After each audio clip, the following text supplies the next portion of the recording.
Mesdames et messieurs, bienvenue à ce nouvel épisode du Coin du Leader. Le Coin du Leader est un magazine qui vous est proposé par le Congo Leadership Institute. Le Congo Leadership Institute est une organisation congolaise qui a pour mission de promouvoir le leadership endogène des jeunes Congolais. Le Congo Leadership Institute identifie, accompagne des jeunes leaders avec comme soubassement et conviction que Dieu a doté la République démocratique du Congo des talents qui doivent être encadrés, des talents qui doivent être identifiés et accompagnés afin de permettre à ce pays de retrouver sa place dans le concert des nations. Si cette émission existe, c'est principalement pour inspirer les jeunes, pour montrer aux jeunes qu'il y a des Congolais, des jeunes comme eux, qui, au travers d'un leadership serviteur, sont en train de changer de vie, qui, au travers d'un leadership visionnaire, veulent voir ce pays changer, et que c'est possible de le faire au Congo. Nous espérons donc que ces jeunes qui nous suivent, jeunes hommes et jeunes femmes, seront inspirés à devenir ces leaders de demain qui aideront ce pays à aller de l'avant. En tout cas, merci encore pour votre attention pour ce numéro et je vous invite à le suivre et j'espère que vous serez plus que motivés à la fin. Dans ce numéro, comme nous le disons, nous recevons Dr Ali. Il va se présenter un peu plus lui-même. C'est vrai, je le connais, mais je vais le laisser se présenter. Docteur, bonjour. Bonjour, pasteur, professeur Nicolas. Et bienvenue à notre magazine Le Coin du Leader. Nous vous remercions pour avoir accepté notre invitation. Est-ce que vous pouvez nous parler un tout petit peu de vous-même? Dites qui vous êtes et ce que vous faites dans la vie. Merci beaucoup de nous recevoir dans cette émission et je profite aussi pour vous encourager de ce que vous faites parce que je suis vos émissions avec les jeunes et je dis bravo et beaucoup plus de courage pour aller beaucoup plus de l'avant. C'est pas facile pour moi quand on dit de parler de vous-même, mais je vais essayer de me décrire et de dire un peu ce que je fais. En fait, je m'appelle Aline Simbo, pour certains, Love, et voilà, c'est moi. J'ai grandi ici en République démocratique du Congo, dans plusieurs provinces, mais une bonne partie de ma vie, je l'ai passée ici chez nous, au Sud Kivu, et plus particulièrement à Bukavu. Je fais une partie de mes humanités ici, à l'école d'application de l'ISP qu'on appelle EDAP. C'est là où j'ai eu mon diplôme, mais j'ai circulé aussi dans d'autres parties du pays où j'ai étudié. Mon père était travailleur de l'État, il était chef de division de travaux publics, dernièrement à Kisangani où il est décédé. Je suis né dans une grande famille, mais moi, je suis père et je suis marié et j'ai 3 enfants. À l'université, je fais la médecine et j'ai étudié ici. Je suis allé aussi étudier à l'université de Kisangani et j'ai étudié aussi à l'extérieur du Congo. Je suis spécialiste en santé publique et je suis aussi urgentiste. J'ai travaillé avec l'organisation qu'on appelle Médecins sans frontières parce que c'est là où j'ai passé plusieurs années, mais à part ça, j'ai travaillé avec plusieurs organisations, mais dans plusieurs hôpitaux de ce pays aussi, y compris l'hôpital général référence de Bukavu, où j'ai géré le choléra en 2012. C'est un peu ça moi, mais j'ai travaillé à l'extérieur dans les pays comme la République centrafricaine, en Afrique de l'Ouest et aux États-Unis, où j'ai travaillé avec Médecins sans frontières au niveau du siège.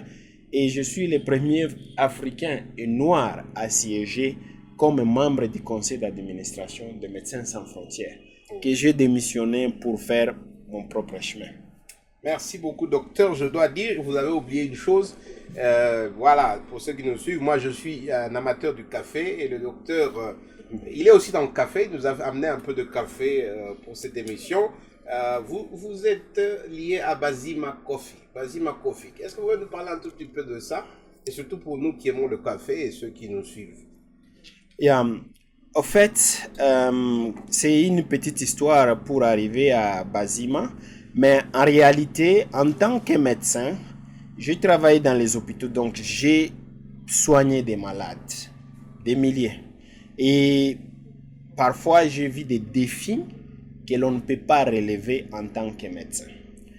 Dans ma formation à l'université de Washington, j'ai travaillé sur la vie des médecins congolais durant entre 2007 et 2017.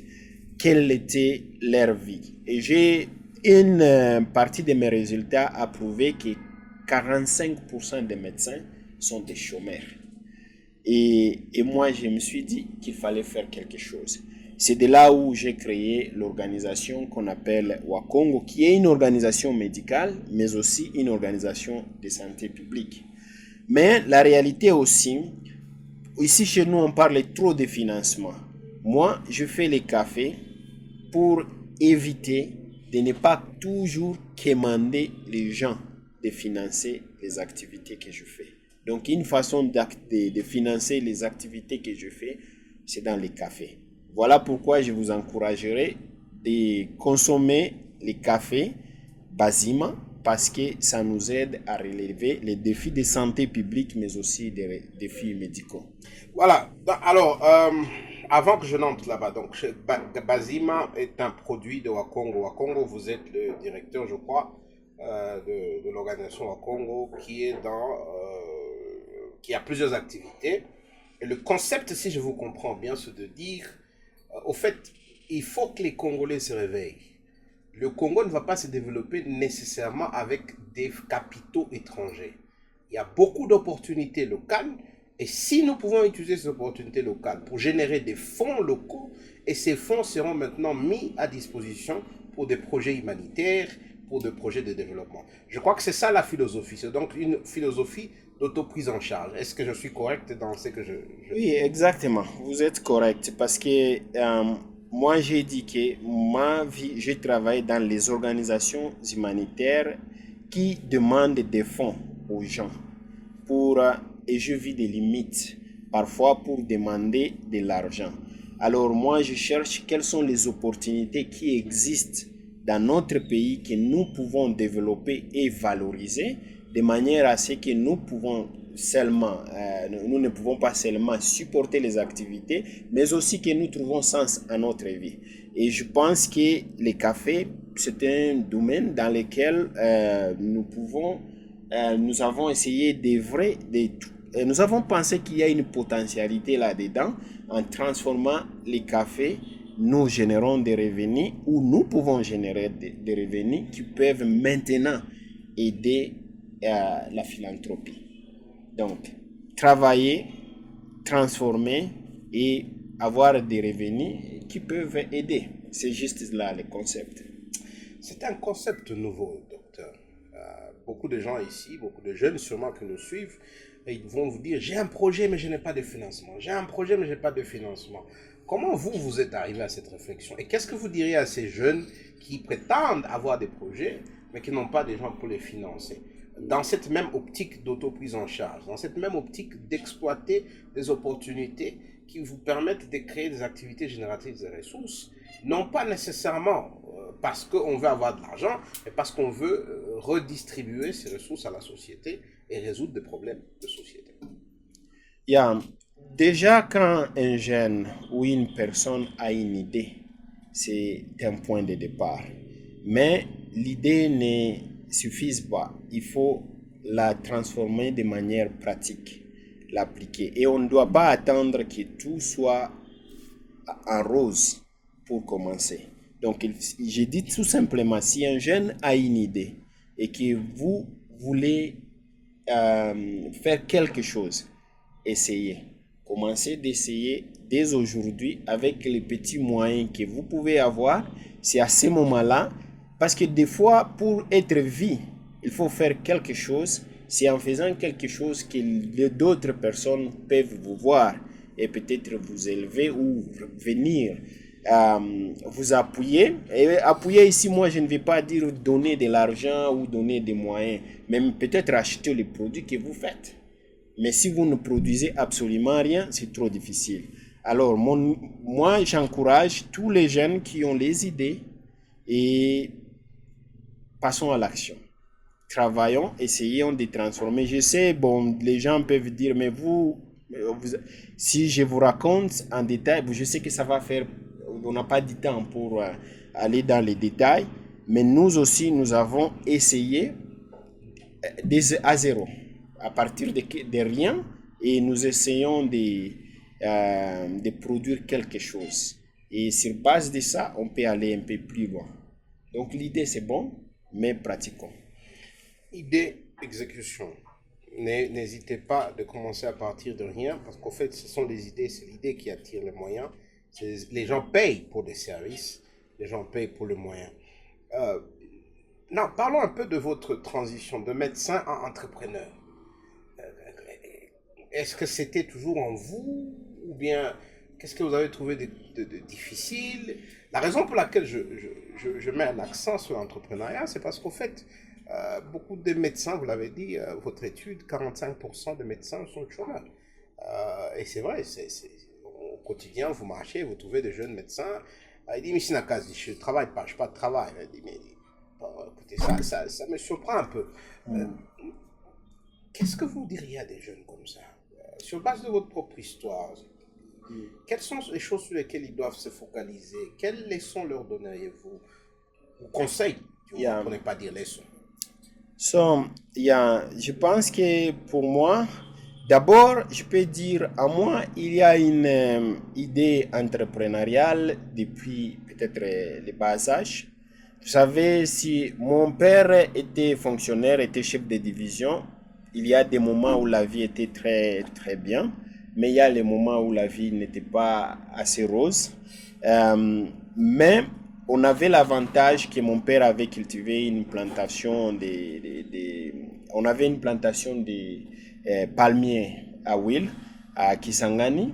Et je vous dis que moi, j'ai coupé les palmiers et mettre sur ma tête pour les vendre pendant que j'étudiais encore. Ça, c'est déjà aussi de l'entrepreneuriat, mais on avait un peu le minimum dans la vie. Bon, ça, je peux tirer de là. Mais pour arriver à faire ce que je fais aujourd'hui, c'est vrai, je me suis décidé de ne pas attendre que toutes les solutions puissent être aimées. Je sais que dans notre formation ici au Congo, on nous a comme enseigné à aller travailler dans un bureau, attendre et puis aller vous asseoir dans un bureau. Et je ne pense pas qu'on va changer notre pays avec cette approche. Nous devons être beaucoup plus pragmatiques et pas beaucoup plus théoriques. Donc, moi, les médecins, je sais qu'il y a beaucoup qui sont des chômeurs. On a des idées. Comment? Mais si moi, les médecins veulent trouver du travail demain, et que ceci, moi, je peux parler avec eux. Voilà, si nous faisons ça, nous pouvons travailler demain et trouver du travail. Mais nous attendons tous en train de chercher l'inspection de la santé, l'inspection. Moi, je peux vous donner un exemple. Si demain, par exemple, les 100 médecins qui sont des chômeurs viennent avec leur stéthoscope, nous allons au Beach Mwanzi, là où nous n'avons pas de clinique, nous nous mettons là-bas avec notre stéthoscope, nous aurons certainement certaines personnes, voire peut-être ils vont nous donner 1000 francs, peut-être ils vont nous donner 2000 francs, mais nous pouvons commencer notre clinique là-bas. Mais combien peuvent oser? Donc nous devons aussi prendre des risques. Voilà, donc vous dites il faut sortir du mou, il faut prendre le risque, il ne faut pas rester avec un esprit attentiste. Comme si quelqu'un viendra de l'Est ou de l'Ouest nous sauver. Il faut prendre son destin en main, comprendre ce qu'on a, les atouts qu'on a, et regarder autour de nous de besoins, et peut-être innover. L'exemple que vous donnez de Beach Mwanzi, c'est peut-être penser à des cliniques mobiles. On n'est pas tous obligés d'être assis dans les hôpitaux, penser à des cliniques mobiles. Donc penser en dehors des normes, penser en dehors de ce qui est normal, et surtout, oser comme vous venez de le dire. Non, vous avez grandi au Congo, vous avez circulé dans plusieurs villes, vous avez étudié au Congo, et puis vous avez eu cette opportunité que beaucoup de gens ici appellent la chance de vivre aussi en dehors du Congo, de vivre en Afrique, de travailler en Afrique et de travailler en Occident. Et puis vous avez fait ce que beaucoup de Congolais pensent impensable. Vous êtes rentré vivre au Congo. et le jeune Congolais moyen, il pense que le Congo c'est un pays maudit, c'est un pays qui n'a pas d'avenir, c'est un pays... Et donc s'il faut dépenser des milliers de dollars pour partir, il faut le faire à tout prix. Alors, vous êtes rentré. Qu'est-ce que vous diriez à ces jeunes-là qui peut-être sont en train de nous suivre maintenant et tout ce dont ils pensent, c'est trouver une bourse, partir et ne plus jamais revenir? Pourquoi ils doivent rester? Pourquoi ils devraient penser dans leurs calculs au Congo? Pourquoi ceux peut-être de la diaspora aussi qui nous suivent devraient rentrer? Je sais que le contexte ne s'y prête pas.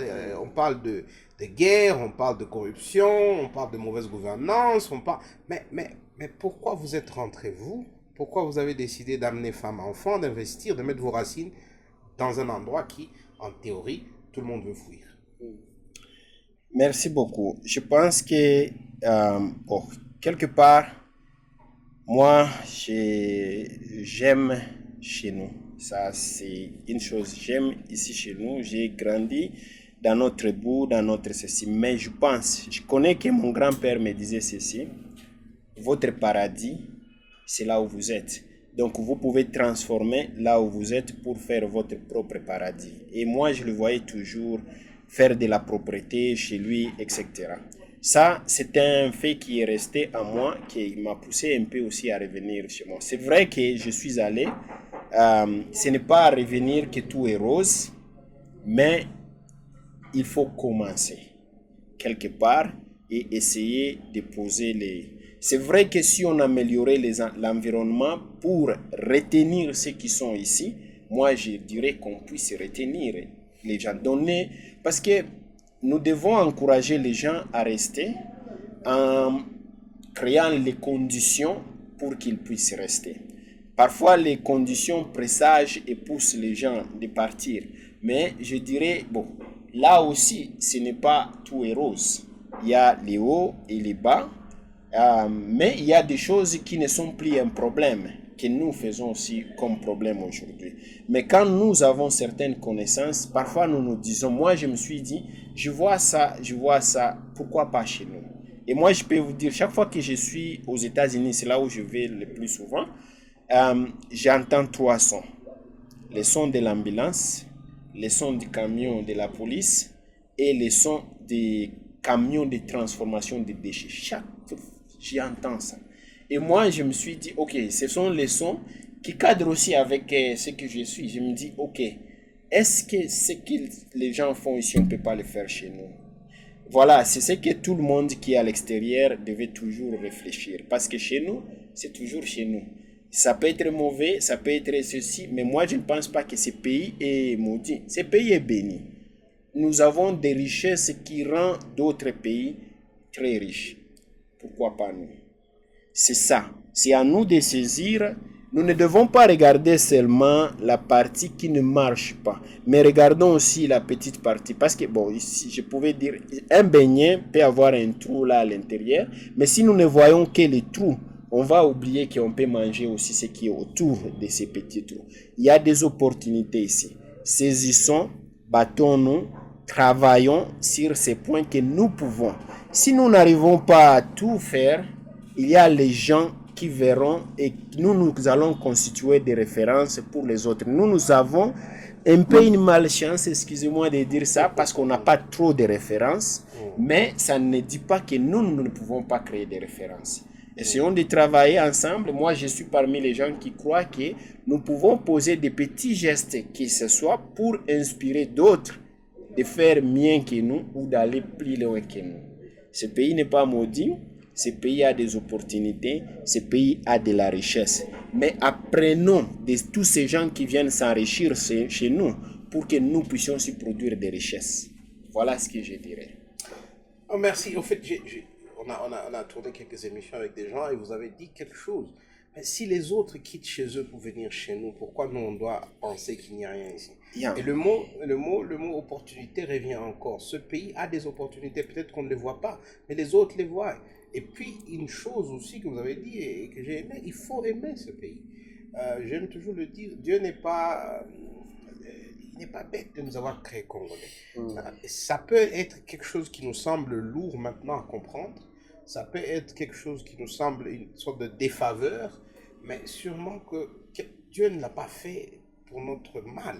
Il nous veut du bien, donc il doit y avoir quelque chose de bien. C'est ce que je vous entends. Je vous entends dire aux jeunes, écoutez, même si vous allez en Europe, là aussi il y a des problèmes. Là aussi il y a des hauts et des bas. Alors pourquoi ne pas faire de ce que vous avez votre paradis? Pourquoi ne pas transformer vos difficultés en opportunités et peut-être offrir au monde quelque chose qu'il n'aurait pas, plutôt que d'aller seulement dans un système qui a aussi ses problèmes et ses défauts et qui malheureusement ne vous permettra pas de vous exprimer comme il se le doit.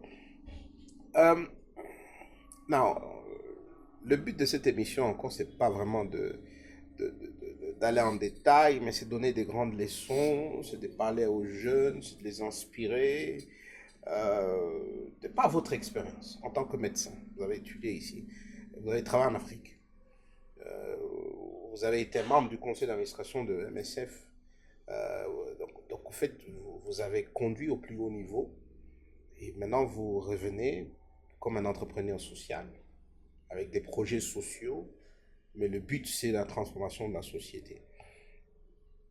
Qu'est-ce que vous donneriez comme conseil à des jeunes qui peut-être nous suivent aujourd'hui, qui peut-être n'ont pas du travail, peut-être sont à l'université, sont en train de réfléchir sur leur avenir, qui peut-être travaillent mais sont mal à l'aise au travail, veulent, comme on a dit un peu plus tôt, fuir le pays. Qu'est-ce que vous diriez est la clé du succès, secret pour réussir? 3, 4, 5 principes, sentez-vous à l'aise. Parce que c'est aussi ça, la raison pour laquelle on fait cette émission.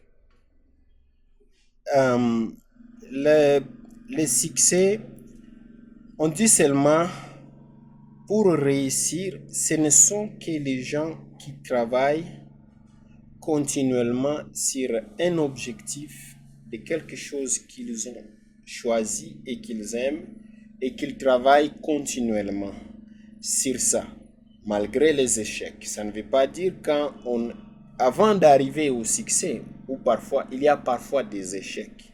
Mais l'échec ne devait pas nous arrêter ou nous inhiber complètement. Je peux dire, le plus grand cadeau que nous avons, c'est le temps. Le temps là que nous avons. Parce que si on est jeune, c'est cette jeunesse. Il ne faut pas qu'on nous attendions 90 ans. À 90 ans ou à 70 ans, nous ne parlerons pas nous allons raconter ce que nous avons fait pendant notre jeunesse. Mais c'est aujourd'hui que vous devez utiliser les idées que vous avez. Si vous avez au moins une idée et que vous voulez que cela puisse arriver, travaillez sur ça. Aimez-la et travaillez. Informez-vous sur ça. Parce que une autre chose, la clé de la réussite, c'est aussi une éducation continue. Donc, vous ressourcez en termes d'information auprès de ceux qui en ont, de plus que vous en avez.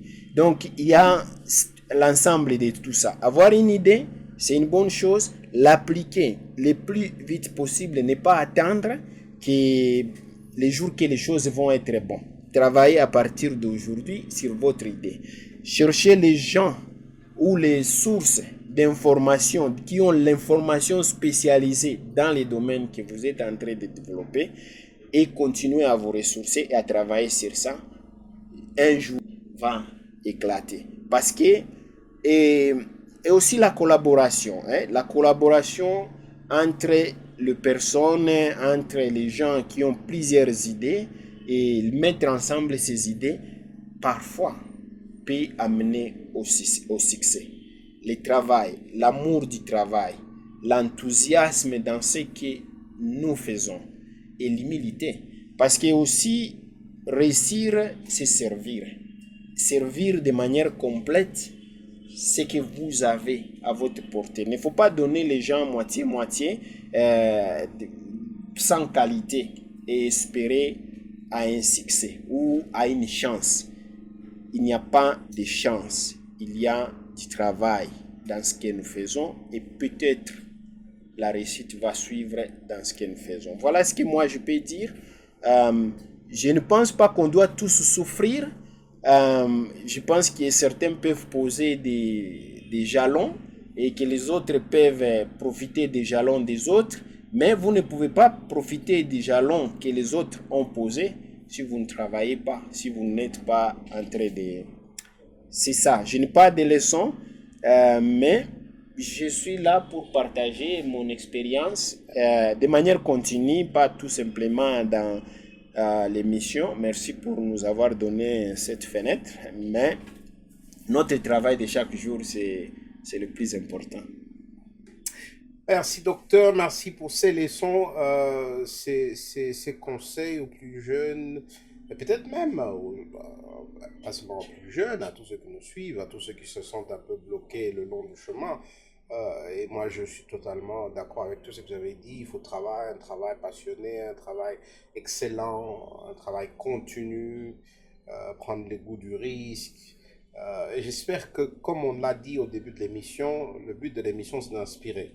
Que tous ceux qui nous suivent ne prendront pas à la légère. Parce que ça, ce sont des leçons que vous avez apprises de par votre expérience. C'est des années d'expérience que vous distillez en quelques minutes. Alors, juste un dernier mot, un mot de la fin pour tous ceux qui nous suivent. Qu'est-ce que vous leur diriez au-delà du café? Je sais que vous êtes un amoureux du café, vous aimez beaucoup le café. Et nous sommes dans la même classe, et excepté que vous le fabriquez, moi je le consomme. Quel serait votre mot de la fin avant que on ne clôture? Qu'est-ce que vous diriez à tous ceux qui nous suivent? Bon, merci beaucoup. Je pense que pour ceux qui décident, arrangez les conditions pour que vos jeunes, pour que votre pays puisse produire. Arrangez les conditions, préparez les conditions, arrangez l'opportunité. C'est ça ce que vous avez réussi. Et il n'y a pas d'autres personnes qui vont le faire. C'est vous qui avez ces pouvoirs et cette possibilité de le faire. À ceux qui sont conduits, comme nous tous, c'est de travailler, de saisir les opportunités qui existent.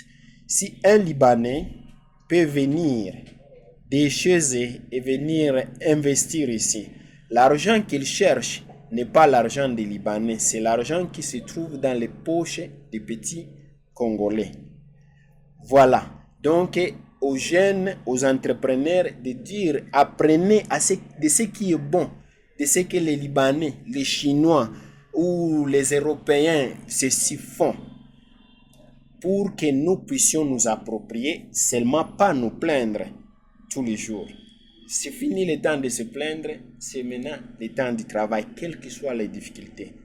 Mais je crois que de cette manière-là, nous pouvons réussir. Il y a ceux qui doivent arranger les conditions et il y a les gens de travailler à travailler. Et les jours que nous avons l'opportunité aussi, arrangeons ce que nous ne voudrions pas voir quand on était dans la position de faiblesse. Voilà ce que je dirais. Merci. Merci docteur, merci d'avoir répondu à notre invitation, merci d'avoir ouvert votre cœur, d'avoir partagé avec ceux qui nous suivent les grandes leçons de votre vie.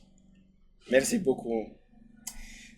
Mesdames et messieurs, nous voici arrivés à la fin de cet épisode du Coin du Leader, un magazine conçu et présenté par le Congo Leadership Institute et qui a comme but principal la promotion d'une vision de leadership endogène pour le bien-être de Congo. Nous avons reçu aujourd'hui le docteur Ali, qui est responsable de Wakongo, initiateur et fondateur de Wakongo, qui intervient dans plusieurs domaines de santé publique, de domaines aussi d'entrepreneuriat, et qui a partagé son expérience, ses convictions, que nous espérons seront les vôtres, seront partagées par vous aussi, et peut-être vont vous inspirer soit à l'accompagner, soit à le rejoindre, ou pourquoi ne pas faire quelque chose d'autre qui est propre à vous. En tout cas, le but de cette émission, c'est de vous inspirer à l'action. Nous espérons que vous étiez nombreux à le suivre, nous espérons que vous l'avez aimé. Si vous l'avez aimé, n'hésitez pas à le partager avec vos amis et connaissances. En attendant le prochain numéro, votre devoir, le devoir que nous vous donnons, c'est d'appliquer les principes que vous avez tiré de cette émission. En tout cas, vous nous aurez aidé beaucoup et vous nous aurez aidé à réaliser notre objectif. Ce n'est pas seulement de comprendre les principes, c'est de les appliquer afin qu'ils vous changent, qu'ils changent votre vie, qu'ils changent votre environnement là où vous êtes et que ce Congo devienne meilleur parce que nous tous nous sommes engagés pour le changement. En attendant notre prochain numéro, notre prochain rendez-vous, portez-vous bien et que Dieu vous bénisse.